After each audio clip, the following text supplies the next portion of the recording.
এটা হলো আমাদের 6 নাম্বার টাইপ। ঠিক আছে, 3 অঙ্কের ক্ষুদ্রতম সংখ্যা হতে কোন লঘিষ্ঠ সংখ্যা বিয়োগ করলে, এই 3 অঙ্কের ক্ষুদ্রতম সংখ্যা কি? 3 অঙ্কের ক্ষুদ্রতম সংখ্যা হচ্ছে 100, তাই না?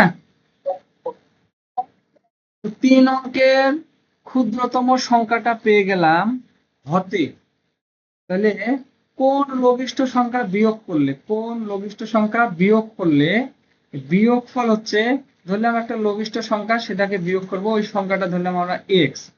তাহলে এই এক্স কে বিয়োগ করলে বিয়োগফল কি হবে? 5, 10, 15 দ্বারা বিভাজ্য হবে। এটাই তো কথা, তাই না?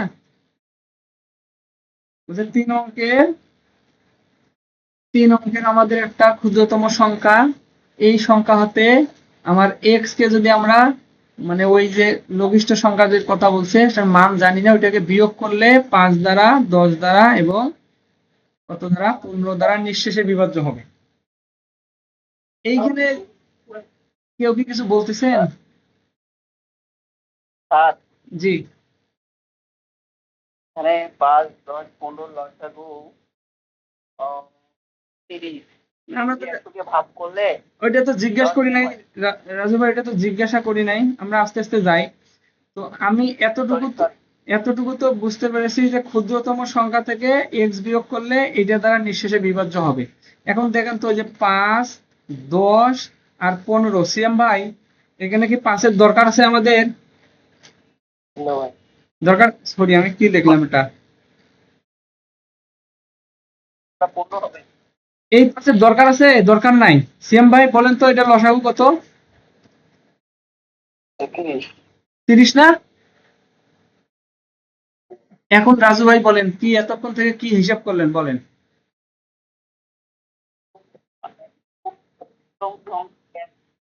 তো আমাদের লসাগু 5, 10, 15 লসাগু বের হলো। সেটাই বললাম। এই এইগুলো তো আমরা এমন ভাবে ক্লাস করছি যে সিএম ভাই দেখেই কিন্তু বলতে পারছি। আচ্ছা, একটা জিনিস এখন খেয়াল করেন তো, এইখানে যে লঘিষ্ঠ কথাটা বলা আছে, লসাগু মানেও কিন্তু লঘিষ্ঠ, কিন্তু বাদ বাকি এইটার সাথে কিন্তু আমাদের এই কন্ডিশন মিল করে সরাসরি কিন্তু এখানে কোনো অপশনের উত্তর কিন্তু নাই। নাই বলতে কি জানেন, ওই যে ক্ষুদ্রতম সংখ্যাটা লাগিয়েছে না এখানে, সেই ক্ষুদ্রতম সংখ্যাটার সাথে যদি আমরা একটা এই ছোট সংখ্যা বিয়োগ করি, তো ওই বিয়োগ করার পরে সরাসরি যে এটা লসাগু হবে এমনটা না। বুঝতে পারছেন কি আমার কথাটা? সিএম ভাই, আমাদের এখানে ছিল কত, 100 ছিল না? এই 100 কে যদি আমি এই 100 কে যদি আমি বলি 30-এর একটা গুণিতক, তাহলে এই জায়গায় একটা ভাগশেষ আছে না বলেন তো, ওই যে এক্সট্রা যেটাকে বিয়োগ করতে বলছে। তো এই জন্য 30 দিয়ে যদি এই 100-কে আমি হচ্ছে ভাগ করি, তাহলে 3 × 30-এ কত হয় সিয়াম ভাই? 90 না? 10 না? তাহলে এই যে এখানে যে এক্সটা, সেটা মূলত হচ্ছে আমাদের 10। বুঝতে পারছেন? এখানে কিন্তু সরাসরি লসাগুর মানটা দেয়া নাই, একটা ওই যে 3 অঙ্কের ক্ষুদ্রতম সংখ্যা লাগিয়ে কি করছে, এখানে 3 অঙ্কের ক্ষুদ্রতম না দিয়ে বৃহত্তম দিতে পারতো না সিএম ভাই? কত হয়তো তাহলে বলেন তো, একটা মজার জিনিস শিখবেন এখন। এই অঙ্ক কিন্তু শেষ, ঠিক আছে? এই অঙ্কটা শেষ, এবার একটা মজার জিনিস শিখবেন, এইটা জানতে পারলে আমরা নেক্সট একটা বড় অঙ্ক খুব সহজে সমাধান করে ফেলবো। 3 অঙ্কের ক্ষুদ্রতম না বলে যদি বৃহত্তম বলতো, তাহলে কি এইটা হয়তো সিএম ভাই? দাও, উত্তর হয়তো নয়। হ্যাঁ হ্যাঁ, রাজু, তাহলে উত্তর হয়তো আমাদের এই অপশনের সাথে এটা আর মিলতেছে না, কারণ আমরা তো অন্য একটা জিনিস নিয়ে আসছি।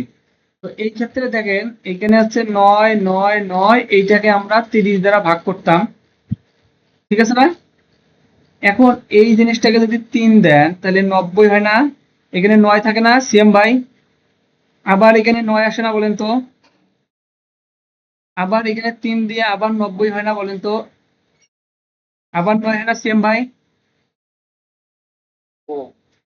এখন যদি এখানে সিএম ভাই n সংখ্যক 9 দেন, সর্বশেষে কি 9 থাকবে, না না অন্য কিছু থাকবে বলেন তো? নয় থাকে। এই কথাটা কি সবাই বুঝতে পারছেন? যদি এটা বুঝে থাকেন, আমরা সামনে একটা অঙ্ক সলভ করতেছি, দেখবেন যে ওইখানে এরকম 9টা 6 মানে 9 দেওয়া আছে 6টি। তো ওই অঙ্কটা অনেকে কি করে জানেন, এই সম্পূর্ণটাকে গসাগু নির্ণয় করে। আমরা অত দূর করবো না, কারণ এখানে যেহেতু সবগুলো 9, এখানে n সংখ্যক 9 দিলে আপনি খালি যদি 2টা 9 নিয়ে কাজ করেন ফলাফল পেয়ে যাবেন। রাজু ভাই কি আমার কথা বুঝতে পারছেন? ভাই এক্ষেত্রে বিয়োগ করতে বললে ভাগতে যা থাকবে তাই তো। গুড। তাহলে আমরা একটা চকলেট দেবো নি পরে। আচ্ছা শ্যাম ভাই, আমরা নেক্সট করলাম, হ্যাঁ এই জিনিসটা জাস্ট পড়ে রাখলাম। আমাদের তো এখানে অপশন নাই, অপশন থাকলে হচ্ছে ওখানে 9 হইতো উত্তর। নেক্সটে একটা জিনিস আসবে, সেটার মধ্যে এই জিনিসটা কাজে লাগাবো আমরা।